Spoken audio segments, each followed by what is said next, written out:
Vamos a comenzar con el tema del día de hoy, que bueno, corresponde prácticamente a lo que vendría a ser el capítulo bueno de filosofía moderna. Ahora, primero para entablarnos un poco en el contexto de los filósofos que vamos a hablar el día de hoy, que en especial les recomiendo de que ya vayan aprendiendo el nombre de estos filósofos de los cuales vamos a hablar el día de hoy, que son tres. Por ejemplo, ¿se acuerdan el nombre de los dos filósofos que hablamos la semana pasada? ¿Recuerdas? Bien, perfecto. San Agustín de Hipona y Santo Tomás de Aquino. Correcto, bien. Hablamos de esos dos. Ahora el día de hoy les recomiendo aprendas el nombre de estos tres que vamos a hablar el día de hoy. René Descartes, John Locke y David Hume. De esos tres personajes esencialmente vamos a hablar. Si bien vamos a mencionar a otros más, como los que te he puesto aquí, Baruch Spinoza, Wilhelm Leibniz, bueno, y por ahí también te pude haber metido uno más, uno tal llamado Christian Wolff, pero lo más importante para tu examen de admisión son estos: Descartes, Locke y Hume. Y como te dije, filosofía es un curso que lo vas a llevar sí o sí en la carrera que elijas. Incluso si elijas una ingeniería, por ahí lo vas a llevar con el nombre de ética tal vez, o tal vez con el nombre de epistemología, pero lo vas a llevar. Y esto siempre se ve: Descartes, Locke y Hume. Profesor, ¿y cuál es el contexto en el que surgen estos pensadores? ¿Por qué es que van a plantear lo que van a plantear? Eso es lo que vamos a ver el día de hoy. Primero, contexto. Siglo XVI, siglo XVII, Europa. Descartes, un pensador francés.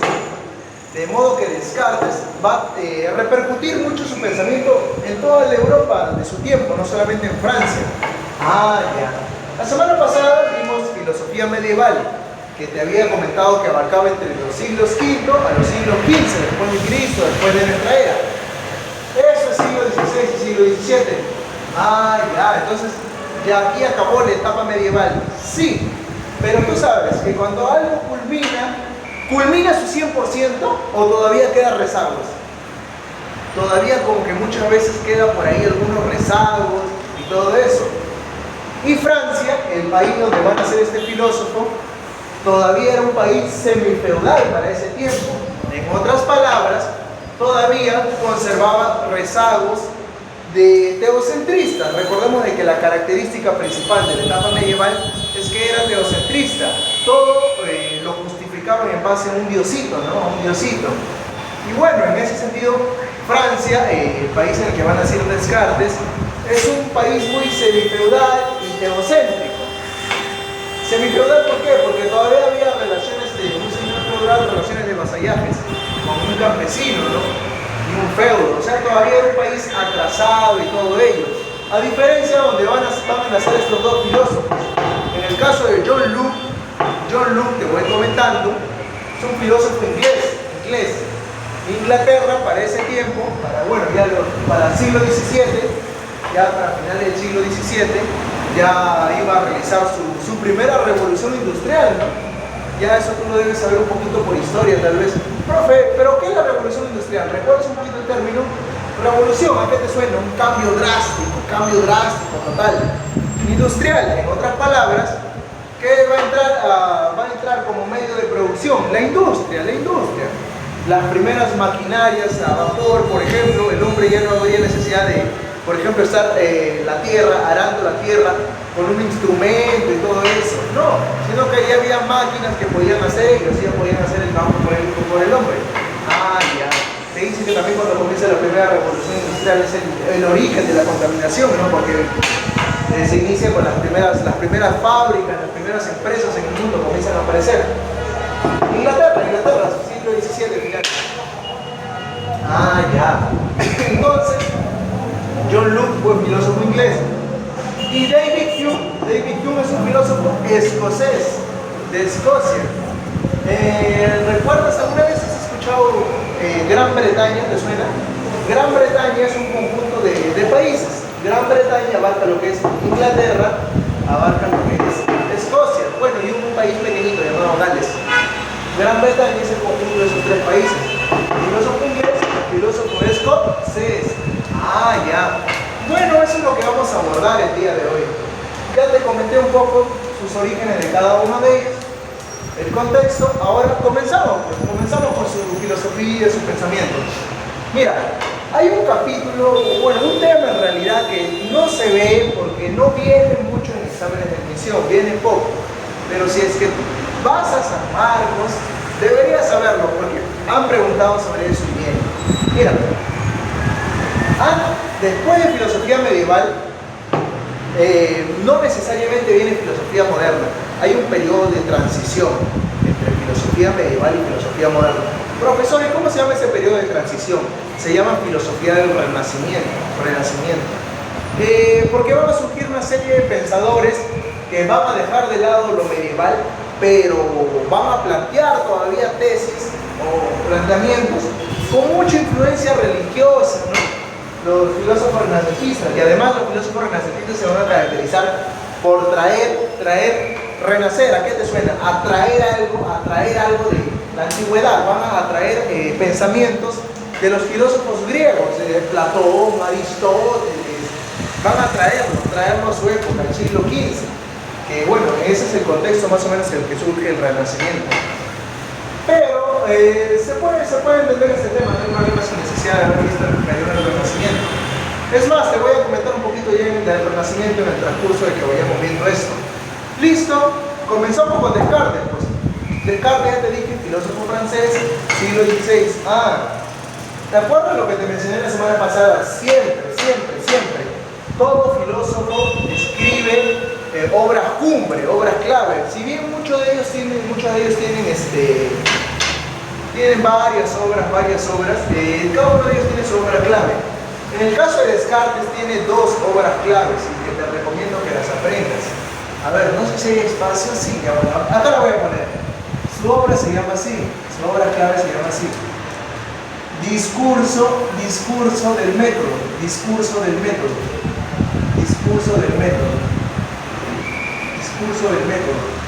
A ver, discurso del método. Esa es su primera obra clave. Su segunda obra clave se llama así. Se llama Meditaciones metafísicas. Profesor, ¿y tiene otras obras más? Claro. Pero estas son las dos obras clave que tienen que aprender, sí o sí. Y te llegaron a preguntar en algún examen, ¿cuál es la obra de Descartes? Alguna de las dos se la van a poner sí o sí. O bien discurso del método, o bien meditaciones metafísicas.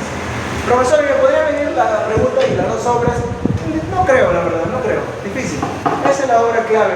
Muy raro, Villarreal sí es la que pregunta sobre obras a veces de algunos filósofos. Pero obra cumple de Descartes, discurso del método y meditaciones metafísicas, ambas.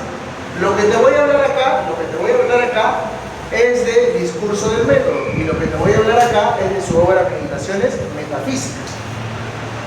Ya bueno, no todo en realidad. Por ejemplo, esto último de acá,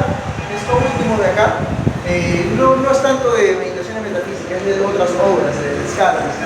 Descartes tiene muchas obras muy interesantes, la verdad. Está el Tratado del Hombre, está Las Pasiones del Alma y otras obras más. Pero bueno, con estas dos es suficiente. Profesor, bueno, obra clave de John Locke, se llama así. Se llamó Ensayo sobre el entendimiento humano.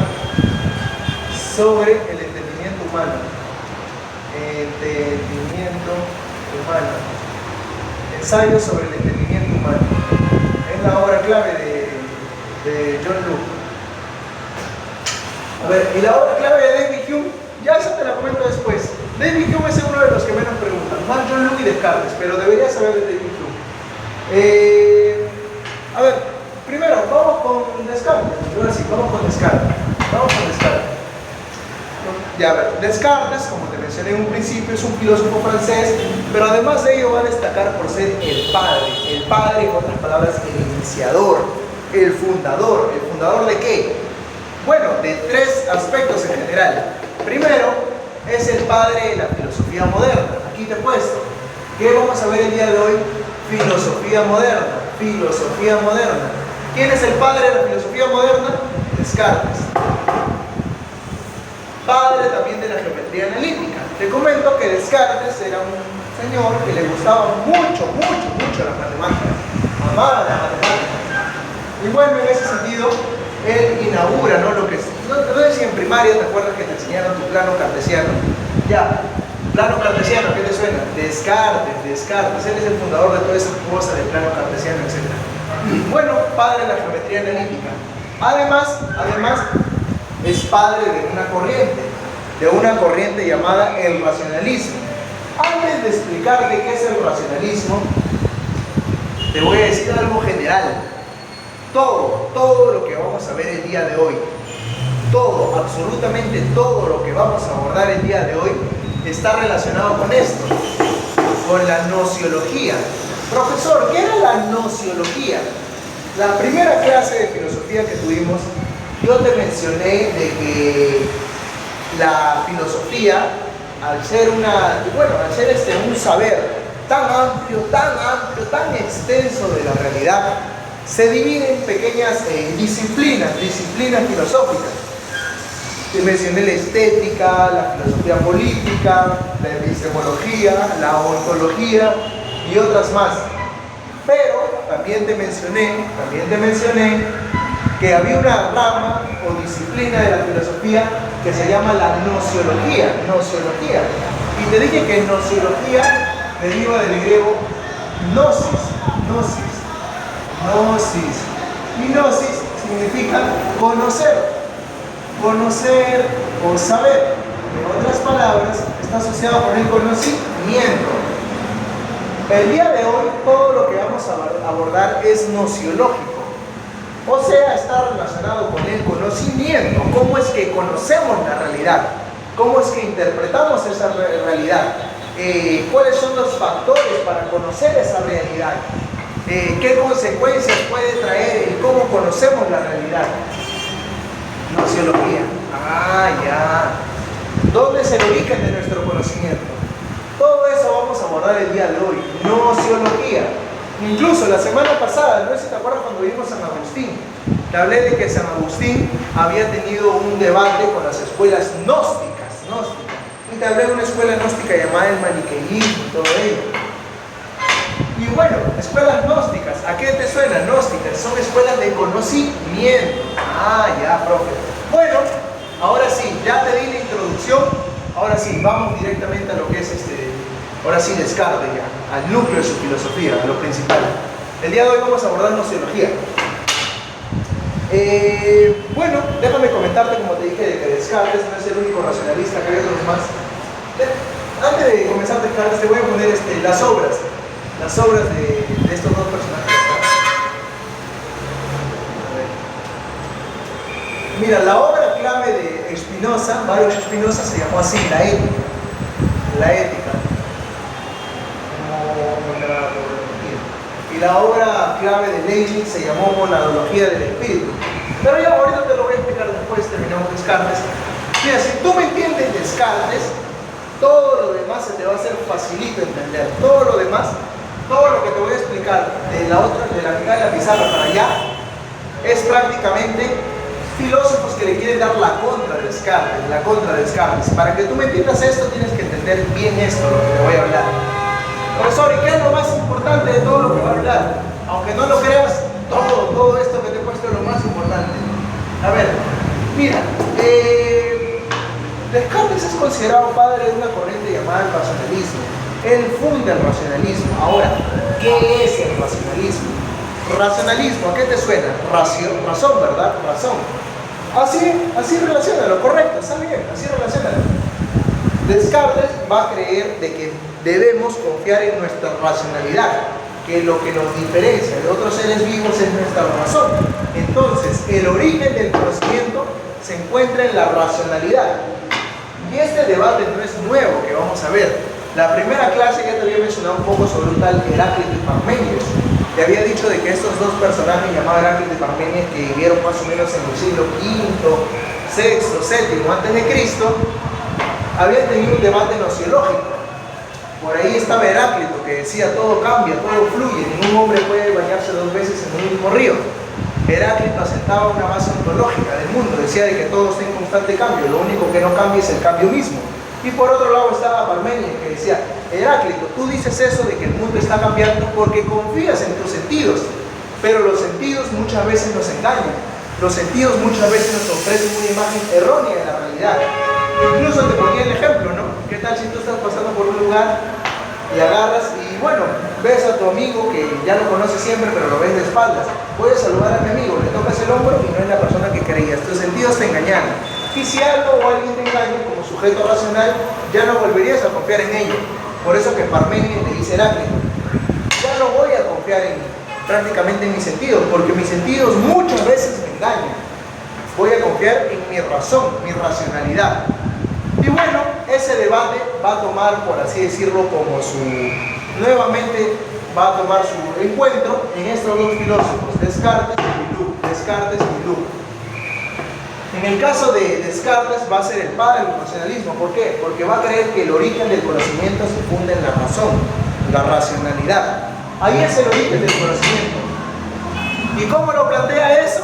Eso te lo voy a explicar aquí. Pero ten en cuenta esto, ya sabes, Descartes es padre del racionalismo. ¿Por qué? Porque cree que el conocimiento se origina en la racionalidad, en la razón. Ya. Aquí te voy a explicar por qué es que plantea todo eso y cuál es su base, su núcleo principal. Bueno, Descartes va a dar una definición de filosofía. No sé si te acuerdas cuando vimos la segunda clase de filosofía, cuando hablamos periodo ontológico de Platón y Aristóteles, te mencioné que Aristóteles tenía una definición de la filosofía. Aristóteles decía, la filosofía es la ciencia de los primeros principios y de las primeras causas, la ciencia del ser en cuanto ser. Ya, pero eso es Aristóteles. Ahora, aquí vamos a encontrar otra definición de la filosofía. Para Descartes, la filosofía es la búsqueda de certezas y verdades claras y distintas. Así lo dice él. ¿Dónde lo dice, profesor? En estas dos obras, tanto el discurso del método como meditaciones metafísicas. La filosofía es la búsqueda de las certezas y de las verdades claras y distintas. Bueno, eso de verdades claras y distintas también te lo voy a explicar aquí. Primero, vamos con esto. Vamos a entender cómo es que Descartes concebía a la filosofía, cómo es que la entendía. Mira, Descartes entendía de que la filosofía era como una especie de arbolito. Él hace la metáfora, la filosofía es como una especie de arbolito. La filosofía, o también él la llamaba metafísica, la metafísica o filosofía. ¿Te acuerdas que era metafísica? Te comenté la palabra, te dije que la palabra metafísica, meta significa más allá, y física o physis significa naturaleza. ¿Qué es lo metafísico? Lo que está más allá de lo natural. Ya. Incluso te dije, todo lo has explicado en biología, la palabra metabolismo. ¿Qué es metabolismo? Meta, más allá. Bolismo, bolo alimenticio. El metabolismo es lo que está más allá del bolo alimenticio. O sea, digiero el alimento y de ahí ya yo no puedo ver qué es lo que pasa. Metabolismo. Ya, meta, más allá. Bueno, la filosofía o metafísica también la llama Descartes, porque bueno, está más allá muchas veces de nuestra propia comprensión, ¿no? Filosofía o metafísica es la raíz de todo el conocimiento, de todo el saber humano. De ahí creía que la física, esta ciencia que estudia la naturaleza, bueno, vendría a ser como el tronco del árbol. Y tenía, sabes que todo árbol tiene ramitas. Hay tres ramitas: la mecánica, la medicina y la ética. Profesor, ¿qué es la mecánica? Bueno, la mecánica es lo que tú hoy en día lo llamarías las ingenierías. Descartes decía de que una ramita de los árboles abarca todo lo que son las ingenierías. Ahí está la mecánica. Bueno, en el caso de la medicina, ya me entiendes, están todas las ciencias de la salud. Y en el caso de la ética, bueno, recuerda que la ética es esa disciplina filosófica que se encarga de reflexionar sobre la moral, sobre nuestras normas, costumbres, valores, lo que consideramos bueno, malo, correcto, incorrecto, justo, injusto, etc. Y así es como concebía Descartes la filosofía. Ha venido preguntas en muchos exámenes de admisión de esto. ¿Cómo es que Descartes concebía la filosofía? O señáleme las ramitas por las cuales Descartes concebía, ya que Descartes concebía la filosofía como un árbol, señáleme las ramitas y ahí saben las claves. Por ejemplo, te podría venir sociología, matemáticas y medicina. En la clave A, por ejemplo, en la clave B te podría venir química, biología y física, no. Y en la clave D, C o D te podría venir mecánica, medicina y ética. Y esa es la clave. Ya. Bueno, Descartes concebía la filosofía así, de esta manera, como te he puesto aquí el dibujito. Ahora, Otro dato más. Bueno, esto se parece mucho a psicología, ¿no? Te dije que en psicología se aborda mucho lo que son los procesos cognitivos, el cómo conocemos la realidad. Y en filosofía también se aborda ello, pero desde el punto de vista nociológico. De ahí que la nociología se podría decir que es la parte psicológica de la filosofía. Bueno. Descartes también elabora un método que, bueno, es para resolver problemas de la realidad. ¿Te suena esto que te mencioné antes? Análisis, síntesis, te lo mencioné antes, en psicología. Profesor, entonces, eso que usted me mencionó antes de psicología, viene de la filosofía. Correcto, antes que dimos pensamiento. Te mencioné las características de la forma de pensar, correcto. Ya. Recuerda que la psicología es una ciencia muy joven, nace en el año de 1879. La psicología moderna experimental con Wilhelm Wundt en Alemania, en Leipzig, cuando él crea el primer laboratorio experimental. En cambio, la filosofía es muy antigua. Mira, la filosofía se le considera la madre de todas las ciencias. Todos los saberes nacen a partir de la filosofía. En ese sentido, mira, siglo XV, siglo XVI, XVII, siglo XVI, XVII. Psicología posteriormente siglo XIX. En otras palabras, la psicología se roba conceptos de la filosofía. Habla de análisis y síntesis, te lo mencioné antes. Profe, ¿en qué consiste eso? Bueno, análisis y síntesis ya te lo voy a mencionar nomás, porque ya te lo expliqué antes, pero te voy a decir. Descartes se elabora como una especie de... ¿Dónde plantea esto, profesor? Evidencia, análisis, síntesis, enumeración. En esta obra, discurso del método. Muchas de las carreras, bueno, en realidad todas las carreras llevan cursos generales, pero muchas de las carreras, cuando llevan los cursos de filosofía, les hacen leer a los alumnos estas obras. Muchas de las carreras de letras, humanidades, discurso del método, es una obra conocidísima y es pequeña y muy corta, la verdad. Está dividida en 6 capítulos solamente. Te voy a comentar en qué consisten estos pasitos que elabora Descartes, este método, estas secuencias. Descartes decía, el ser humano no tiene que perder tiempo resolviendo un problema si es que el problema no se muestra evidente, no se muestra claro ante los ojos del ser humano. Por ejemplo, yo puedo agarrar y decirte, mira, ahorita acá delante de nosotros hay un dinosaurio. ¿Eso es un problema claro, un problema evidente? No, no es un problema claro, evidente. No. De ahí que en ese sentido Descartes decía, yo no voy a intentar resolver un problema que no se muestra evidente ante mi racionalidad, no se muestra evidente. Ya. Si el problema se muestra evidente, tengo que resolverlo. Pues. Por ejemplo, un problema matemático. En eso consiste la evidencia. Solo resolver aquellas cosas que se muestran claras a mi razón. Análisis, ya te lo mencioné antes en psicología. Descomponer el todo en partes. Te ponía el ejemplo del rompecabezas. Síntesis, reunir las partes para hacer un todo. Te ponía el ejemplo. En el caso de análisis, te ponía el ejemplo de un problema matemático. Agarras, descompones todas las partecitas del problema matemático, sacas los datos. Y en síntesis, ¿qué vas a hacer? Reconstruir esos datos para resolver. Profe, ¿en qué consiste la enumeración? La enumeración consiste en hacer un recuento de evidencia, análisis y síntesis. ¿Por qué?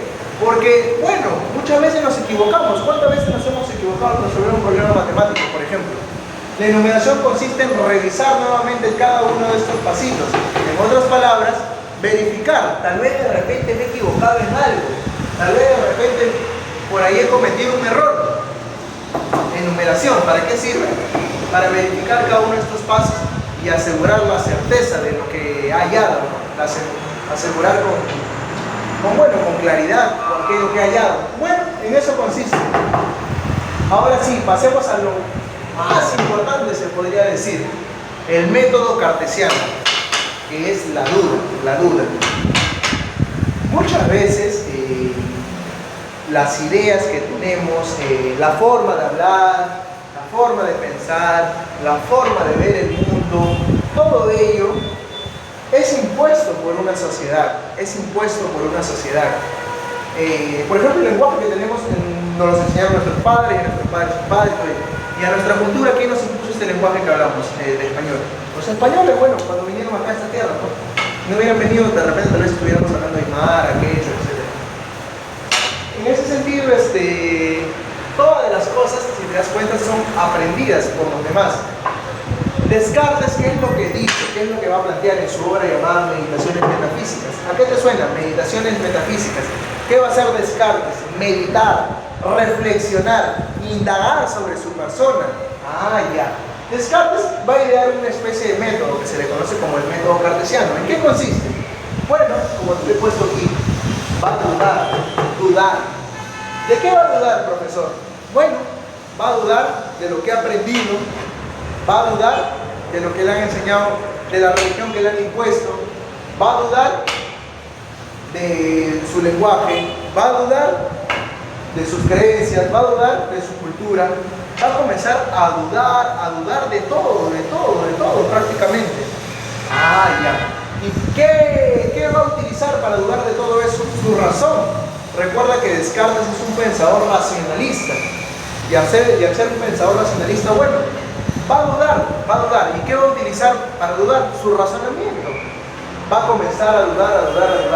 Es más, recuerda que dije que Descartes, el padre de la geometría analítica, tenía mucho amor a las matemáticas. Va a llegar un punto en el que él dice, bueno, yo le tengo mucho amor a las matemáticas, es cierto, pero, ¿qué tal si por ahí un genio maligno me estaría engañando y me estaría haciendo creer que 2 más 2 son 4, cuando en realidad no es así? Podría ser, ¿no? Porque muchas veces, bueno, porque Descartes llegó a la conclusión, 2 más 2 son 4, incluso soñando o despierto. Pero ¿qué tal si un genio maligno me puede engañar?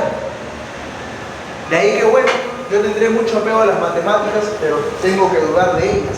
¿Y para qué va a dudar Descartes, profesor? Para hallar una verdad clara y distinta. Por eso te dije, para Descartes la filosofía es la búsqueda de certezas y verdades claras y distintas. En otras palabras, Descartes va a dudar para encontrar una verdad, algo seguro, un cimiento, una base ontológica donde sustentarse. Ah, ya. Bueno, para ello Descartes utiliza la verdad.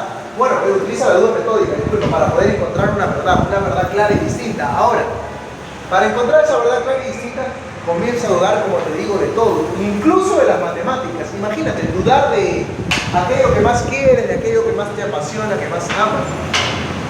Pero él se percata de algo. Él dice, estoy dudando. Pero llega un punto en el que dice, como pensador racionalista, ya he dudado de todo, incluso he dudado de que la realidad no existe, porque mis sentidos me engañan, ¿no? Recuerda que Descartes es racionalista, duda de sus sentidos. He dudado de que la realidad existe. He dudado de todo, absolutamente lo que me han impuesto mi padre, la religión, todo. Pero él dice, hay algo de lo que no puedo dudar. No puedo dudar de mi propia duda.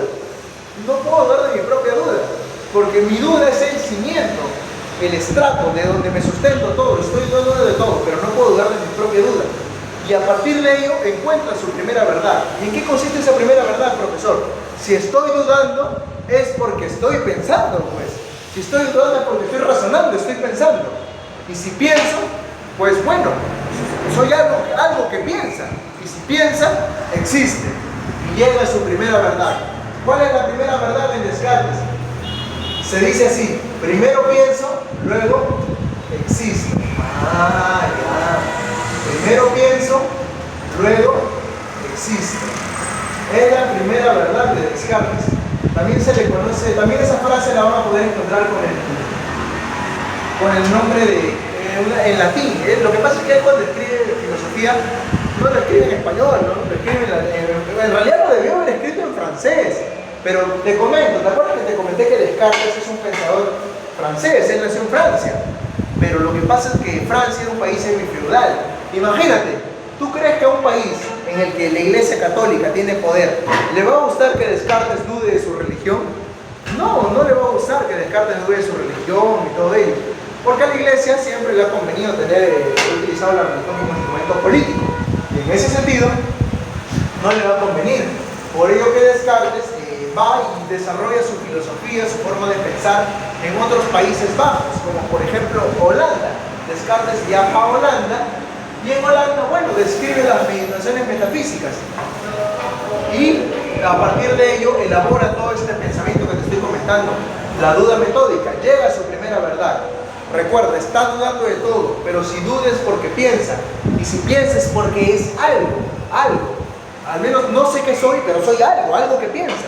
Y si piensa, existe. Esa frase en latín es cogito ergo sum. Primero pienso, luego existo. Ah, ya, profesor. La primera verdad a la que encontró Descartes. Primero pienso, luego existo. Esta verdad es rex cogitans. Rex cogitans. Ahora te voy. La palabra rex, entiéndela como cosa. Descartes decía, entonces, ¿qué soy? Bueno, soy una cosa que piensa, pues, una cosa que piensa. Todavía no sé si mi cuerpo existe, no sé si la realidad existe, pero lo que sí sé es que soy algo que está pensando. Bueno, soy una cosa que piensa. Eso significa rex, cosa que piensa, Rex cogitans, se traduciría como la cosa pensando, Bueno, primero pienso, luego existo. Hay su primera verdad. Y a partir de eso, te comento otro dato también. Descartes, si tú te das cuenta, no estaba dudando por dudar. Dudó para encontrar una verdad. A diferencia de los escépticos. Profesor, ¿qué es un escéptico? Sí te había comentado un poquito la semana pasada, creo, pero te refresco la memoria. Un escéptico es una persona que duda de todo, no cree en nada. Bueno, un escéptico radical. Hay distintos tipos de escépticos, pero un escéptico radical es prácticamente un individuo que no cree en nada. Un ejemplo, profesor, en la antigüedad, más o menos a ver, en el siglo II, III, antes de nuestra era, antes de Cristo, surgió una escuela de pensamiento llamada el escepticismo radical. Su fundador se llamó Pirrón de Elis. ¿Qué es lo que hacía Pirrón? Pirrón decía, para alcanzar la felicidad, para alcanzar una tranquilidad en el alma, una ataraxia y una aponía y una ausencia de toda perturbación o dolor en el cuerpo, lo que voy a hacer es dudar de la realidad. ¿Por qué? Bueno, porque la realidad yo no sé si existe y todo ello. Comenzaba a dudar de todo. Pero su duda es muy, por así decirlo, su duda no utiliza un método, no utiliza algo establecido, simplemente duda por dudar. En cambio, en el caso de Descartes, duda para encontrar una verdad clara y distinta, y además utiliza un método. A ese método se le conoce duda metódica, porque duda para encontrar una verdad. A diferencia de los escépticos, que bueno, dudaban simplemente porque no confiaban en sus sentidos y ya, pues, querían dudar de la realidad. Ahora, otro dato más que te comento.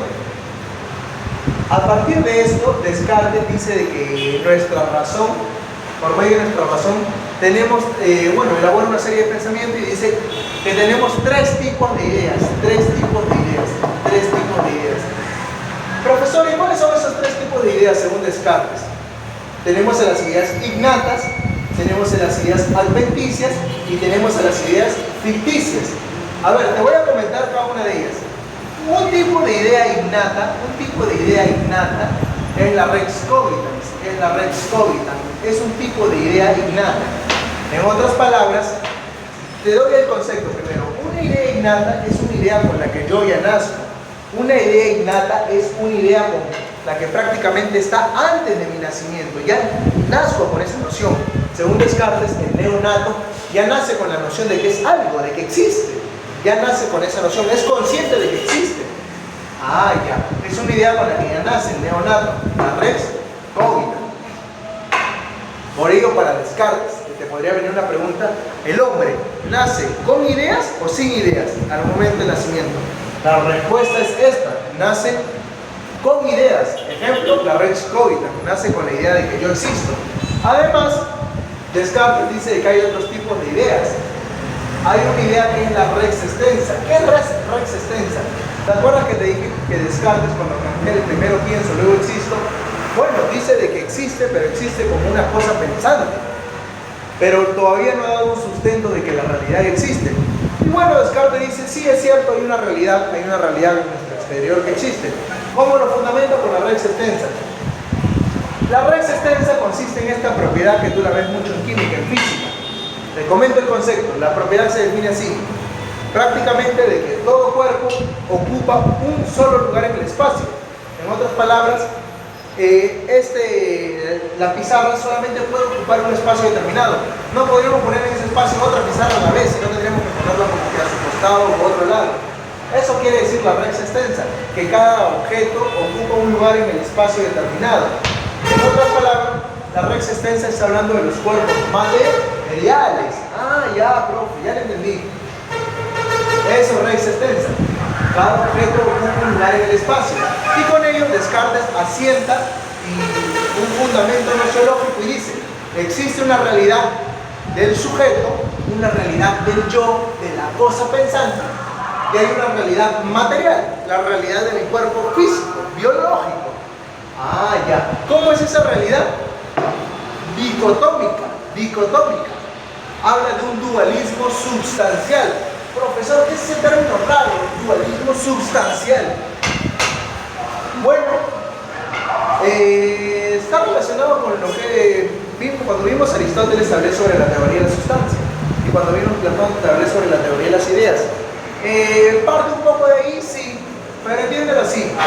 Dualismo substancial en Descartes es cuando me refiero a estas dos sustancias: la sustancia del yo, de la cosa pensante, del sujeto pensante, la subjetividad pensante, la particularidad pensante, la parte o el plano mental, y la rex extensa es la parte material, física, las cosas concretas, fácticas que vemos en la realidad. Hay dos sustancias: una sustancia mental, pensante, que está relacionada con la racionalidad, y otra parte, la rex extensa, las cosas materiales del mundo.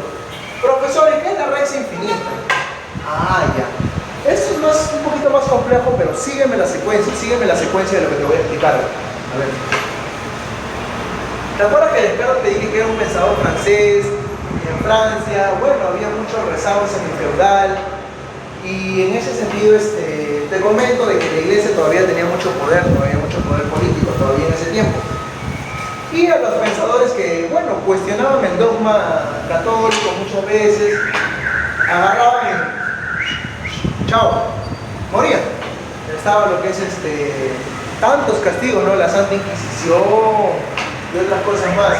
Por ejemplo, en el periodo del Renacimiento, bueno, hace poco, hay un filósofo italiano, que se llamó así, a ver, ya te lo pongo aquí, se llamó, justo ahora que estamos en mes de febrero, pues ahora te voy a contar su historia, este filósofo, para que me entiendas esto de la rex infinita. Se llamó así, Giordano Bruno. Giordano Bruno es un filósofo italiano, que él iba en contra del dogma cristiano. ¿Por qué, profesor? A pesar de que él, bueno, él era católico, ¿no? ¿Por qué, profesor? Porque mira, te comento. La Iglesia Católica en ese tiempo planteaba de que tenía una visión terraplanista de la realidad, aparte que ella tenía una visión aparte de la visión teocéntrica, tenía la visión del modelo geocéntrico, del modelo astronómico geocéntrico. ¿En qué consistía el modelo astronómico geocéntrico, profesor, en el siglo XV y XVI? ¿En qué consistía? Consistía en que todos los cuerpos celestes, todos los planetas giran alrededor de la Tierra. En otras palabras, que el hombre, al ser creación de Dios, es el centro de todo, y todos los otros cuerpos celestes giran alrededor de la Tierra. En eso consiste el modelo geocéntrico en astronomía. ¿Quién lo sustentaba eso? La Iglesia, profesor, la Iglesia Católica. Pero viene Giordano Bruno y dice: bueno, es cierto, yo creo en Dios, dice Giordano Bruno, pero es muy estúpido, es muy tonto plantear lo que le dice la Iglesia, de que prácticamente nosotros somos el centro de todo, ¿Por qué tener esa visión tan reducida? Dios es infinito, Dios es enorme, es grande, no hay extensión, no hay comparación en él, no tiene fin, es eterno. ¿Por qué cerrarnos a la idea de que solamente existen los seres humanos y nada más, y los otros cuerpos celestes, y no hay otros seres humanos más allá de este? En otras palabras, no hay otros mundos, no hay otros universos. ¿Por qué tener esa idea de que hay solo un Dios? Puede haber muchos dioses que de repente desconocemos. Y Giordano Bruno va en contra de la Iglesia Católica y dice: no hay un solo Dios, hay muchos dioses, no hay un mundo, no es que la Tierra sea el centro de todo. La Tierra es simplemente un planeta más y puede que exista otras tierras, otros universos. Y bueno, por esa visión tan radical de pensar y tan revolucionaria para su época, agarra la iglesia, o te retractas de tu pensamiento, o te ejecutamos. Y Giordano Bruno, fiel a sus principios, no se retracta de su pensamiento. Y lo acusaron de hereje, y en la plaza pública de Italia, justo en estos meses de febrero, no recuerdo la fecha exacta, pero creo que fue más o menos 8 de febrero, 10 de febrero, por ahí, agarran a Giordano Bruno, y bueno, Giordano Bruno se agarra, te comento su obra, se llamó así, si es que te interesa saber, se llamó así, De los infinitos mundos y universos, así se llama su obra. Lo puedes buscar en el PDF, ¿eh? De los infinitos mundos, y universos, ya. En esta obra, Los infinitos mundos y universos, plantea lo que te digo, lo que te estoy comentando. Y Giordano Bruno, bueno, lo iban a ejecutar, no lo iban a ejecutar. ¿Cómo lo iban a ejecutar? Le dieron esta muerte.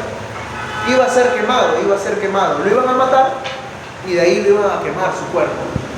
Pero, antes de, como Giordano Bruno había sido considerado un hereje total por haber planteado todas estas cuestiones, lo iban a quemar vivo. Muchas veces a la persona se le mataba y de ahí ya se le quemaba, pero a él lo quemaron vivo. Es más, se comenta de una anécdota, muchas veces agarra y antes de que se le mata a la persona, le hacían besar el crucifijo, ese crucifijo que han visto, esa cruz católica, le hacían besar un crucifijo a la persona antes de que...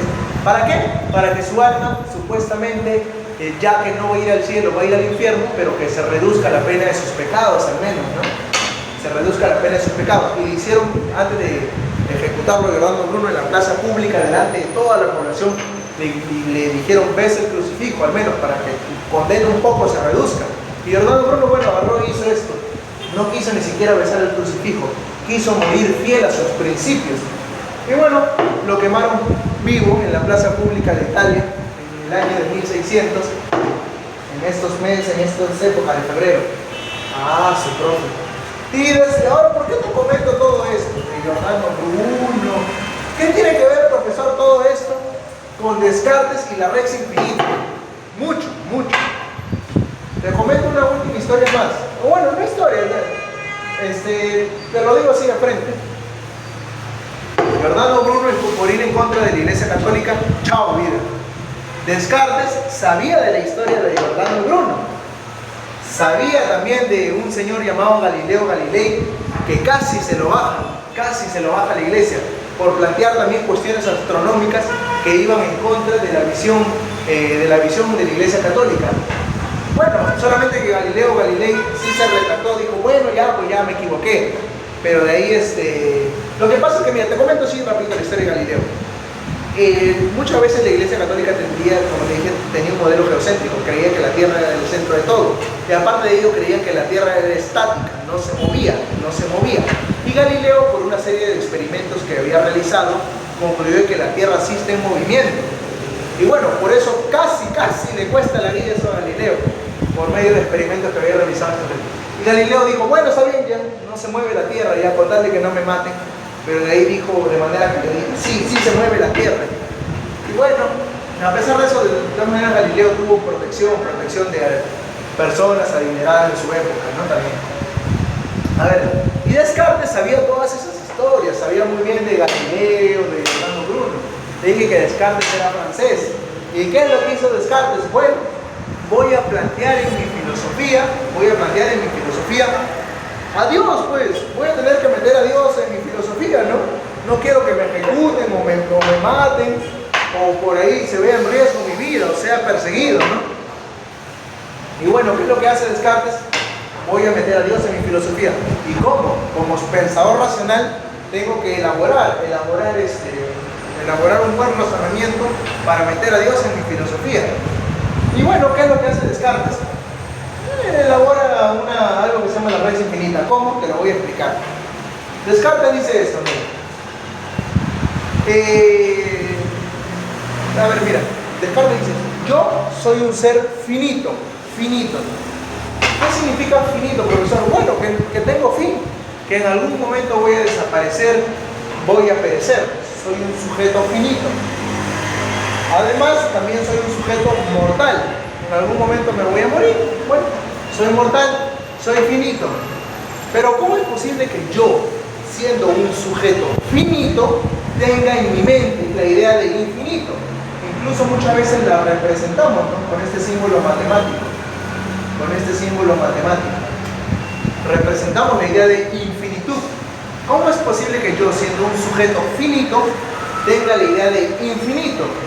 Es porque un ser que sí es infinito me implantó esta idea de infinitud antes de nacer. Y es por ello que yo ya tengo esta idea.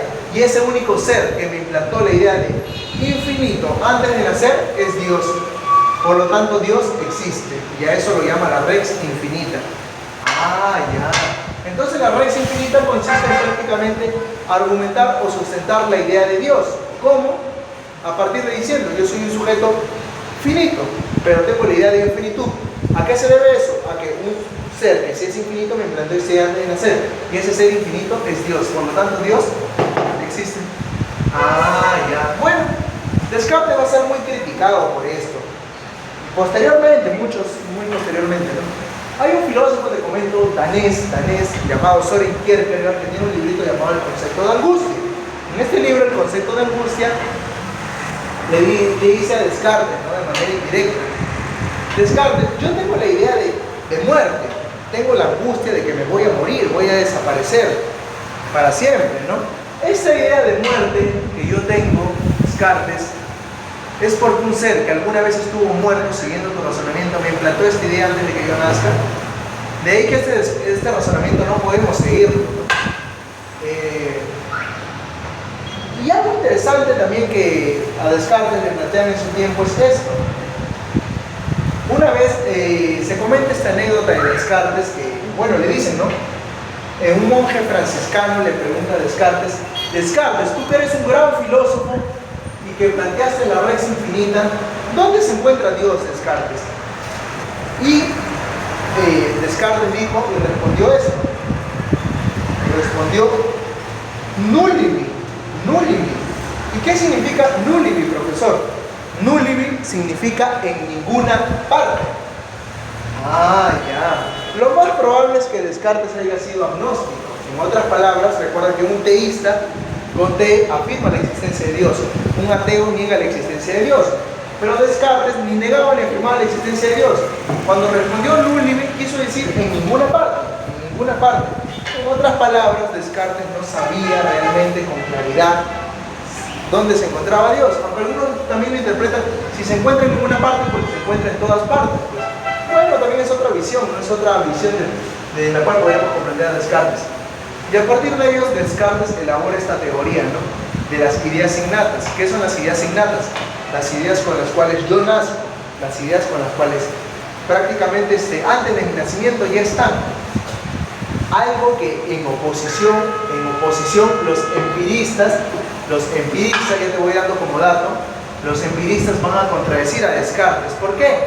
Porque para John Locke el hombre nace como sin ideas. En cambio, para los racionalistas como Descartes, el ser humano, el hombre, nace con ideas. ¿Cuáles son esas ideas con las que nace? Acá están: la Rex cogita, la Rex extensa y la Rex infinita. Bueno, otro dato que te comento a partir de ello es que Descartes comentó de que tenemos tres tipos de ideas: las ideas innatas, que son las ideas con las que yo ya nazco; las ideas adventicias. ¿Qué es una idea adventicia, profesor? Una idea adventicia consiste en esto, mira. Consiste en prácticamente las ideas que se van formando en base a la experiencia. Descartes, si bien es cierto, desprecia la experiencia porque cree de que nuestro conocimiento de la realidad se funde en base a la razón. Bueno, comprende que la experiencia sirve en alguna medida también para algunas cosas. ¿Para qué? Para formar ideas adventicias. Las ideas adventicias tienen que ver más que todo con las ideas que se obtienen a partir de la experiencia. Por ejemplo, ahorita yo tengo la idea de... Bueno, puedo pensar en el libro de Descartes, en el discurso del método. Tengo la idea de este libro, el discurso del método. ¿Por medio de qué? De las ideas adventicias. Sería un tipo de idea de Descartes. Y tenemos las ideas ficticias, que se dan en origen a partir de la unión de dos ideas adventicias a más. ¿Cómo es eso, profesor? Te doy un ejemplo. Si yo junto la idea de pez más la idea de mujer, los fusiono, ¿qué me nace? La sirena, una sirena. ¿Qué es? Un tipo de idea ficticia. Ah, ya. Si yo junto la idea de caballo, el caballo, más la idea de persona, ¿qué es lo que si los fusiono? Sería prácticamente un minotauro, un centauro, todos esos animales de la mitología, ¿verdad? Ah, ya, ideas ficticias. O por ejemplo, ¿qué tal si le quito los dos ojos al ser humano de acá y le pongo un ojo en el medio? Un cíclope, ¿verdad? ¿Cómo nace ese tipo de ideas? Ideas ficticias. Ah, ya. Bueno, tenemos los tres tipos de ideas según Descartes: innatas, adventicias y ficticias. Las innatas son las que con las que ya nacemos. Las adventicias son las ideas que se obtienen a partir de la experiencia.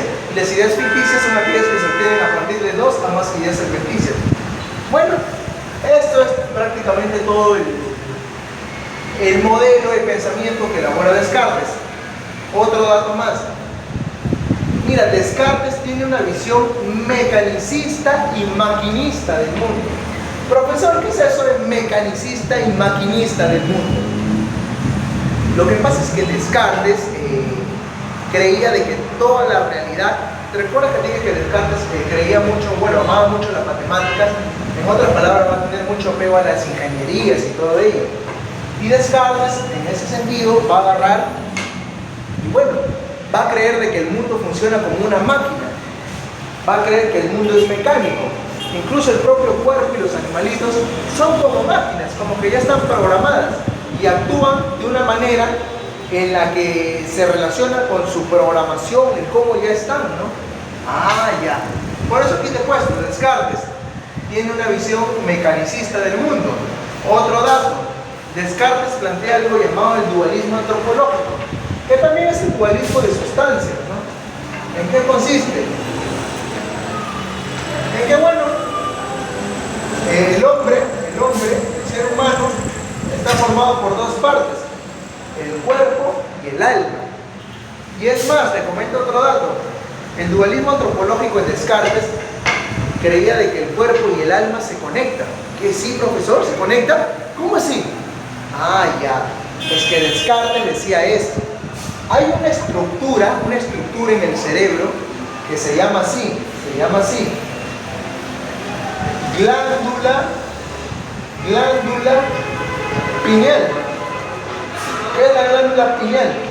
Bueno, es una estructura que se encuentra en el cerebro, que Descartes decía que esta estructura es la base para que se conecten, se fusionen, se enlacen el cuerpo y el alma. Ah, ya, por ahí te podría venir la pregunta, ¿cuál es la estructura, según Descartes, en la cual permite la conexión y que se conecten cuerpo y alma? Glándula pineal. Bueno, eso pensaba Descartes. Ya hoy en día, con los descubrimientos, se sabe de que la glándula pineal no sirve para eso. La glándula pineal es prácticamente, como su mismo nombre lo dice, una glándula.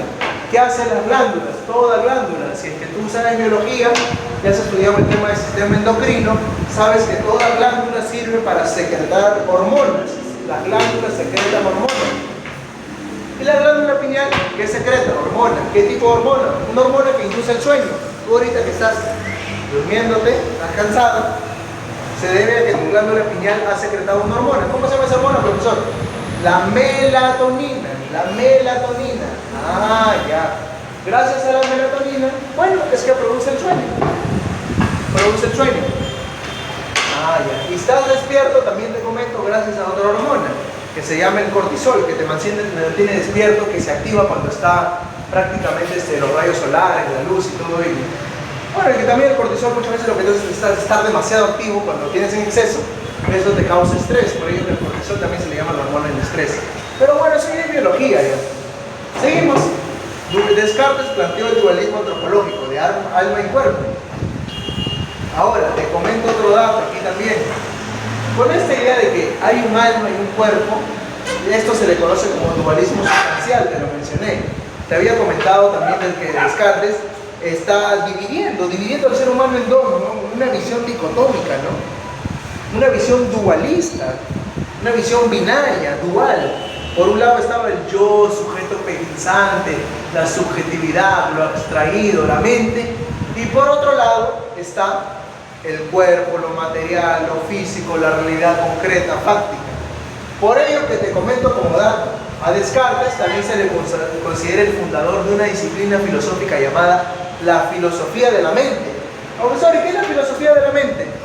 Bueno, una disciplina de la filosofía que aborda temas como qué es la conciencia, dónde se encuentra la mente, a qué queremos referir o hacernos referencia cuando hablamos de mente. Bueno, ¿quién es el inaugurador de ello? Se podría considerar el inaugurador Descartes, cuando plantea esto del dualismo antropológico. Y ya para finalizar y no aburrirte más sobre Descartes, Descartes tiene una teoría cosmológica. ¿Cómo cosmológica, profesor? Bueno, su concepción del mundo. Descartes creía que antes de que aparezcan las teorías del Big Bang y otras más, Descartes creía de que el mundo se había formado a partir de una serie de vientos, ¿no? De vientos enormes, que a esa teoría lo llaman la teoría de los torbellinos o remolinos, ¿no? Que el mundo o el universo se había formado a partir de una serie de vientos por medio de un vórtice y otras cosas más. Ah, ya, entonces Descartes también tenía una concepción cosmológica de la realidad.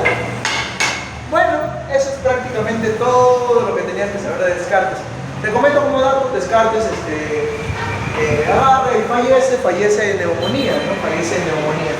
Y bueno, eso es todo lo de Descartes. Ahora, vamos a ver otros dos racionalistas que te los voy a comentar, te los puse ahí. El primero de ellos, te lo comento como dato, se llamó Baruch Spinoza. Baruch Spinoza es un filósofo holandés. De Spinoza te comento que casi toda su vida trabajó en una óptica. Spinoza es un filósofo de origen judío, holandés. Lo que pasa es que él escribe un librito que te he puesto aquí. ¿Cómo se llama el librito de Spinoza? La Ética. En realidad el nombre completo del libro es así: Ética demostrada según el orden geométrico. Pero la gente, ¿cómo lo llama? La ética de Spinoza, ética. ¿Por qué? Porque es más sencillo, más didáctico de decirlo. Profe, ¿qué es lo que plantea ese librito de la ética? Por ese librito,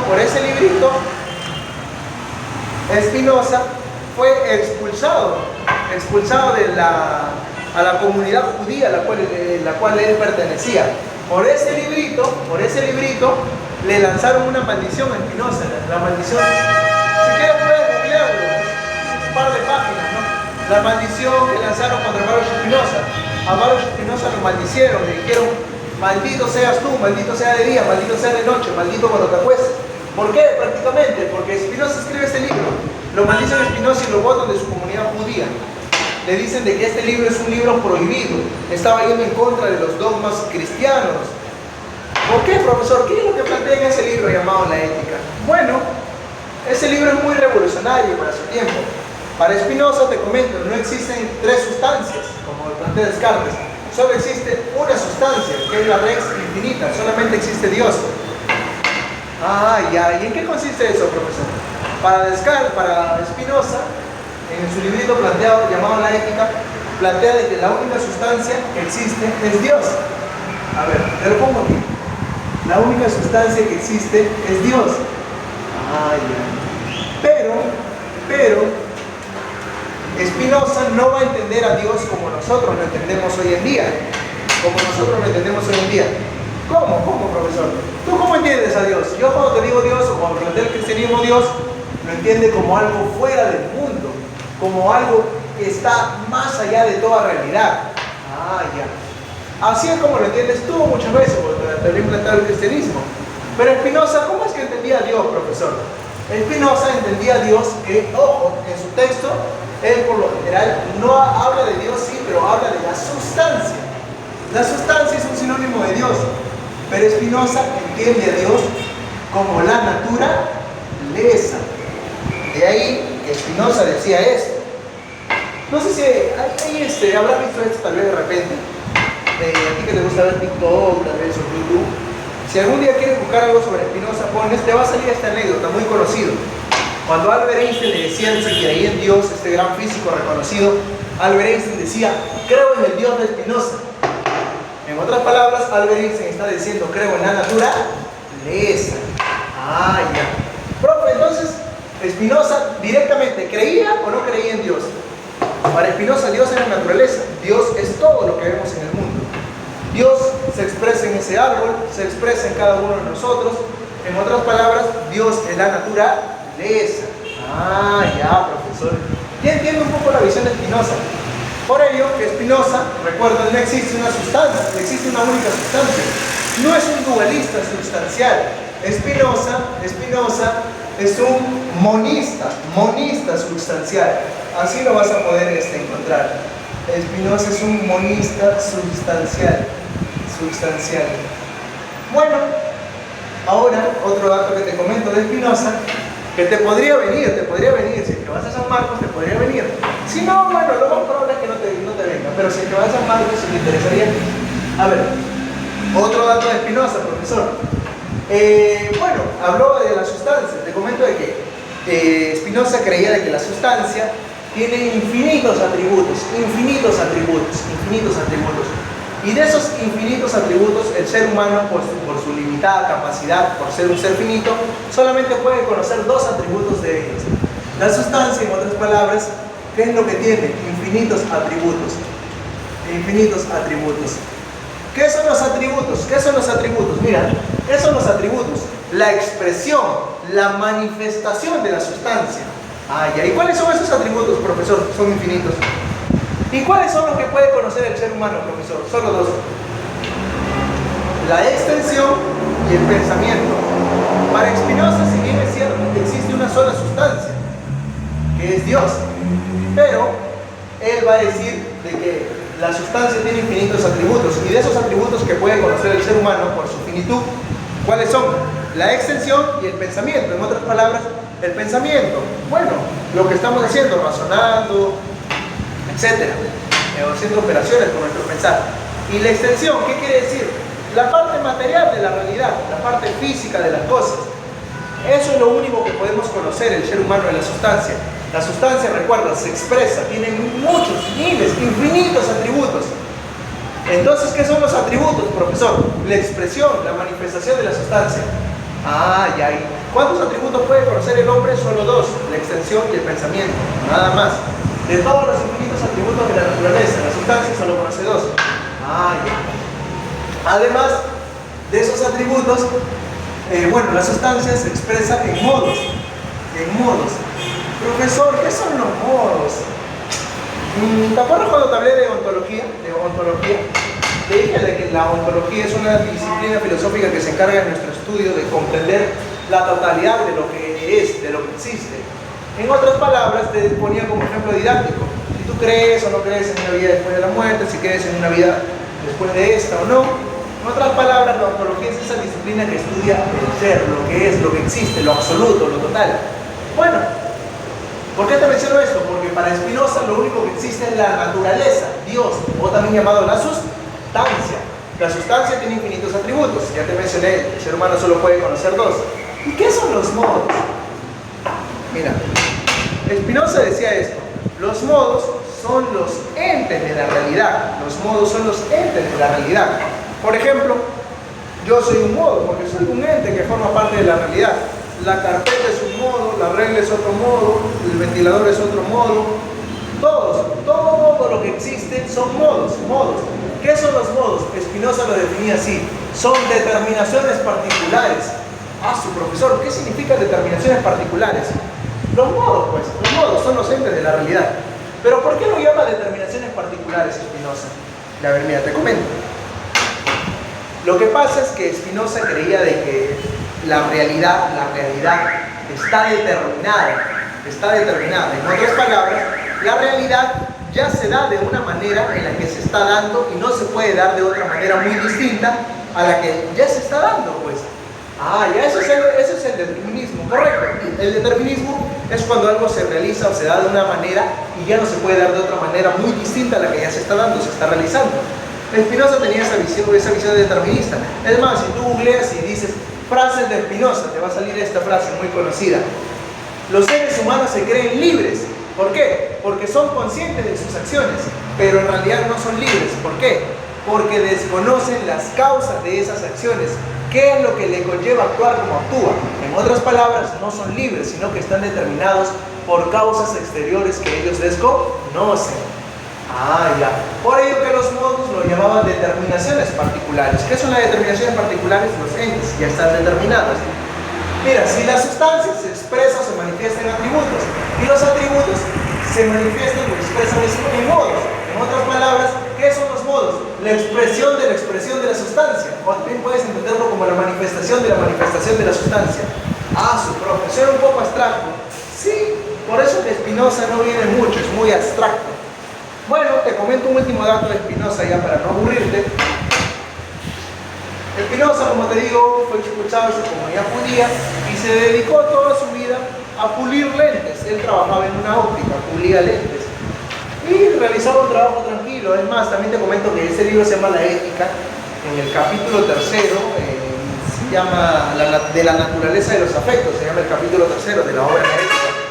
¿Y qué es lo que plantea esta obra La Ética, profesor? Mira, Spinoza decía de que en el capítulo tercero de la naturaleza de los afectos hay afectos, en otras palabras, hay afecciones, o entiéndelo como un sinónimo de fuerzas.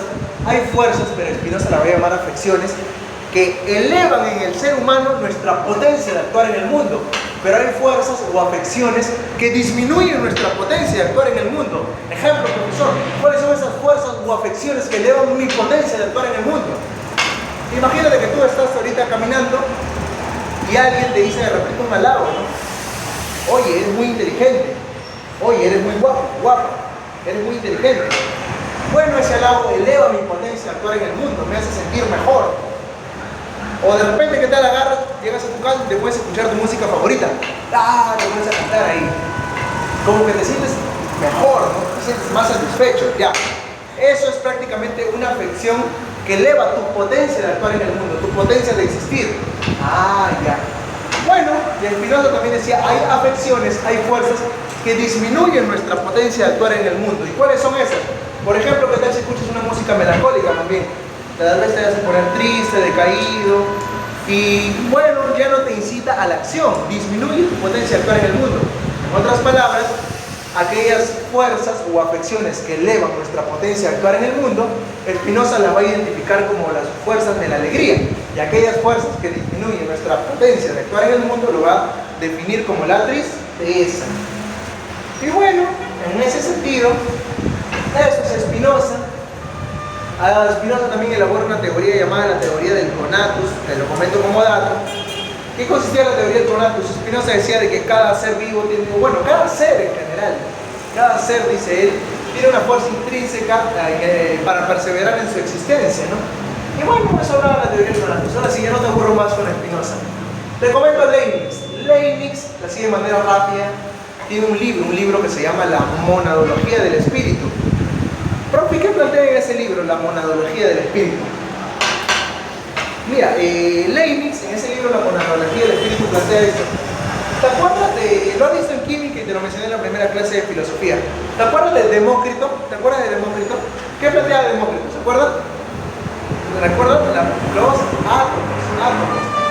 Demócrito planteaba los átomos. ¿Qué decía? De que la realidad de manera ontológica está hecho de pequeñas partículas indivisibles que se llamaban o denominaban los átomos. Átomos significa sin división. Ya, Leibniz va a agarrar y va a tener influencia de Demócrito. Y en ese sentido, él va a elaborar también una teoría ontológica de la realidad. Pero en vez de hablar de átomos, habla de pequeños corpúsculos de energía. Y esos corpúsculos de energía, Leibniz lo denomina así: mónadas. ¿Qué son las mónadas, profesor? Entonces, es la base ontológica o el sustento de la realidad por el cual están hechos cada una de las cosas. Algo similar, algo análogo a los átomos de Demócrito. Eso plantea Leibniz. ¿En dónde? En su famosa obra La Monadología del Espíritu. Otro dato de Leibniz, que te comento. Leibniz fue el descubridor del cálculo infinitesimal, al igual que Newton. Pero bueno, a Newton le dieron el reconocimiento y a Leibniz no del todo, porque Newton lo presentó antes. Bueno, ahora sí, no te aburro más. Comenzamos con John Locke. Hay otros racionalistas más, como te comenté, pero esos son los más importantes. Descartes, Spinoza y Leibniz, acuérdate de esos nombres. Ahora sí, ya que me has entendido Descartes, vamos con John Locke. ¿Qué es lo que plantea John Locke? John Locke, este filósofo inglés, le va a dar la contra a Descartes, va a refutar a Descartes. En otras palabras, todo lo que plantea Descartes, yo no le creo. Mientras que Descartes dice que la fuente del conocimiento es nuestra racionalidad, nuestra razón, para John Locke, la fuente de nuestro conocimiento es la experiencia. John Locke decía de que los sentidos es aquello que nos permite conocer el mundo. Ah, ya. Entonces está yendo en contra de Descartes. Mientras que Descartes es el padre del racionalismo, John Locke es el padre del empirismo. Profesor, ¿qué es el empirismo? Corriente filosófica que establece que todo lo que conocemos en la realidad se da en base a la experiencia sensible. Eso es el empirismo. Por eso aquí te he puesto, padre del empirismo. Ah, ya. Ahora, otro dato más. Mira, Descartes, si tú te das cuenta, al plantear de que solamente el ser humano, bueno, solamente podemos conocer la realidad por medio de nuestra razón, eso es muy antropocéntrico. ¿Por qué? Porque Descartes, ¿qué te estaría diciendo? Que solamente el ser humano puede conocer la realidad, porque el ser humano es el único que tiene razón. Por lo tanto, eso es muy antropocéntrico. Pero, ¿qué es lo que dice John Locke? La experiencia nos permite conocer la realidad. En otras palabras, tu perrito, tu gatito que tienes como mascota, también conoce la realidad, solo que de otra manera muy distinta a la tuya, pero también lo conoce. ¿Por qué? Porque, bueno, tiene sentido, ¿no? Utiliza los sentidos. En otras palabras, utiliza la experiencia. Ah, ya. De modo que el empirismo no es tan antropocéntrico como el racionalismo. Otro dato más. John Locke plantea de que hay dos tipos de experiencia: experiencia externa e experiencia interna. Profe, ¿en qué consiste eso? Mira, la experiencia externa es aquella que se basa en la experiencia de nuestros sentidos. Experiencia externa: estoy escuchando una clase, estoy viendo la pizarra, etcétera. Experiencia externa. Ah, ya. ¿Y qué es la experiencia interna, profesor? Bueno, el hecho de que tal vez más tarde vas y llegas a tu casa y te pones a recordar la clase. Experiencia interna tiene que ver con el recuerdo, tiene que ver con todo aquello que no estamos utilizando los sentidos en este momento. En otras palabras, desde el punto de vista psicológico, con otros procesos cognitivos que no tengan que ver nada con el experimentar en ese instante o utilizar los sentidos. Experiencia interna, ejemplo, recordar algo. Ah, ya. Ahora, John Locke dice y plantea de que los entes de la realidad, las cosas que vemos, tienen cualidades, y las cuales esas cualidades que captamos de la realidad pueden ser primarias o secundarias. Ejemplo, las cualidades primarias, entiéndela así, son cualidades objetivas. Por ejemplo, ¿qué cualidad puedo captar de esta pizarra? Que es rectangular. Ah, ya. Por ejemplo, ¿qué cualidad puedo captar de este ventilador? Que tiene forma circular. Ah, ya. Cualidad primaria es objetiva. Y una cualidad secundaria ya está más relacionada con lo subjetivo. Por ejemplo, que la pizarra, tal vez el color negro que tiene la pizarra no me gusta, pero eso que he visto pizarras verdes, se ve mejor. Ya eso es una cualidad subjetiva. Ah, ya, depende de tus gustos. Ah, ya. Cualidad primaria, objetivas. Cualidades secundarias, objetivas. ¿Te podría venir preguntas así? Ahora, otro dato. ¿Te acuerdas que para Descartes te comenté de que existen ideas innatas, ideas con las que ya nacemos? Para John Locke no. John Locke dice que cuando el neonato, el bebé nace con una mente en blanco. Nace como, a esa tesis de nacer con la mente en blanco se le conoce como la tesis de la tabula rasa. John Locke dice que nuestra mente nace en blanco, como una pizarra en blanco. En otras palabras, vamos ganando conocimiento en base a la experiencia. Ah, y a diferencia de Descartes, recuerda que Descartes planteaba de que ya nacemos con ideas. Y a esa tesis de nacer como un tablero en blanco, como una hoja en blanco, como un tablero sin inscripción, se le denomina tesis de la tabula rasa. Ah, ya. Le da la contra al racionalismo. Mientras que el racionalismo dice, nacemos con ideas innatas, el empirismo que dice, nacemos prácticamente sin ideas. Toda idea lo tenemos y la aprendemos después del nacimiento. Bueno, esa es la tesis de la tabula rasa. Ahora, yo te pregunto, si el ser humano nace sin ideas, nace con una mente en blanco, ¿se podría decir de que todos nacemos iguales? ¿O puedo decir de que alguien ha nacido para mandar y otro para obedecer? No, ¿verdad? Si todos nacemos con la mente en blanco, se sobreentiende, todos nacemos iguales, pues todos nacemos iguales. No puedo decir de que alguien ha nacido para mandar y otro para obedecer. No puedo decir de que alguien ha nacido para gobernar como rey y alguien ha nacido como súbdito para obedecerlo. No. En base a este planteamiento nociológico, John Locke inaugura su famoso planteamiento de la teoría del liberalismo político. Profesor, ¿en qué consiste el liberalismo político? Bueno, en que John Locke asienta las bases de lo que tendría a ser los planteamientos liberales que hoy en día tú muchas veces escuchas en campaña, ¿no? La propiedad privada, la libertad, la igualdad, todo ello lo encontramos en John Locke,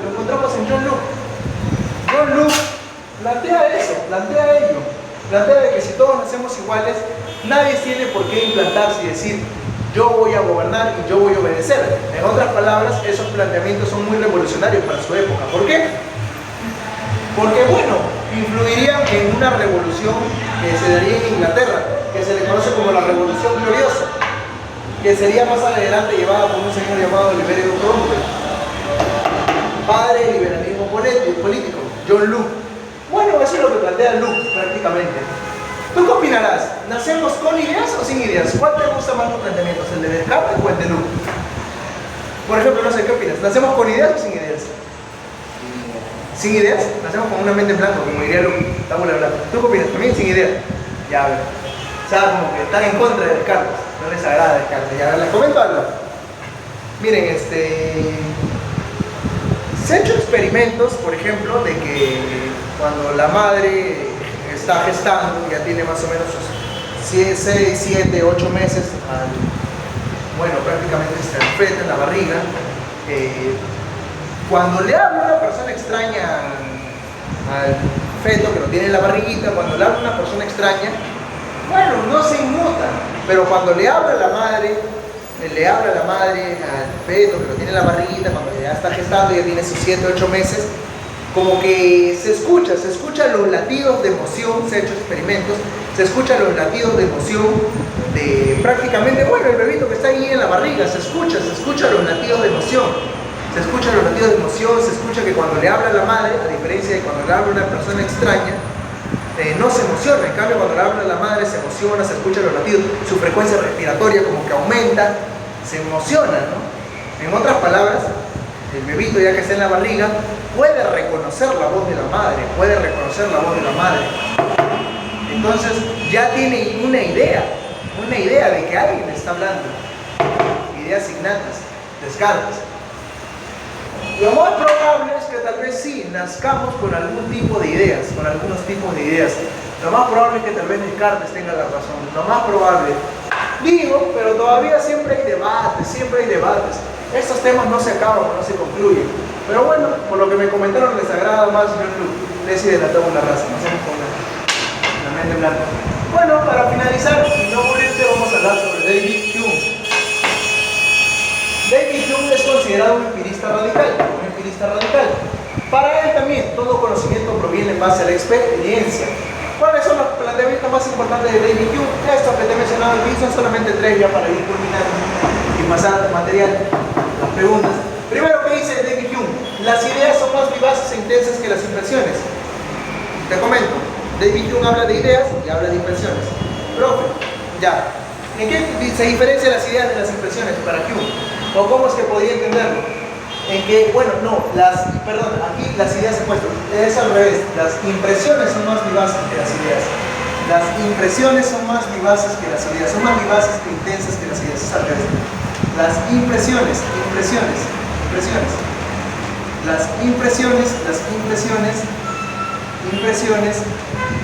son más vivaces e intensas que las ideas, es al revés, que las ideas. Ahora, las impresiones son más vivaces e intensas que las ideas. ¿Qué es una impresión? Una impresión es cuando algo te impacta, te ha impactado mucho a tal punto que lo recuerdas toda tu vida. Por ejemplo, ¿qué te puede haber impactado en el transcurso de tu vida? Bueno, tal vez, no sé, imagínate que el día que tus papás te hicieron un cumpleaños sorpresa, así a lo grande, tanto así que te impactó, te impresionó. O de repente la primera vez que tal vez, no sé, aunque tal vez suene un poco drástico este ejemplo, pero bueno, andas caminando por la calle y ves el primer choque, ves un choque y ves a las personas heridas, sangrando, has visto realmente una persona sangrando, herida, que se está destripando, etcétera. Ya, tal vez eso te impresionó y te quedó grabado en tu memoria. La impresión es más vivaz, más intenso. Eso es lo que dice David Hume. Las impresiones son más vivaces y más intensas que las ideas. En otras palabras, las impresiones se registran mejor en el pensamiento, en la memoria. Ah, ya. Por ello, algo te tiene que impresionar para que quede grabado más en tu mente. Las impresiones son más vivaces e intensas que las ideas. ¿Quién lo plantea eso? David Hume. Otra cosa, David Hume es un empirista radical.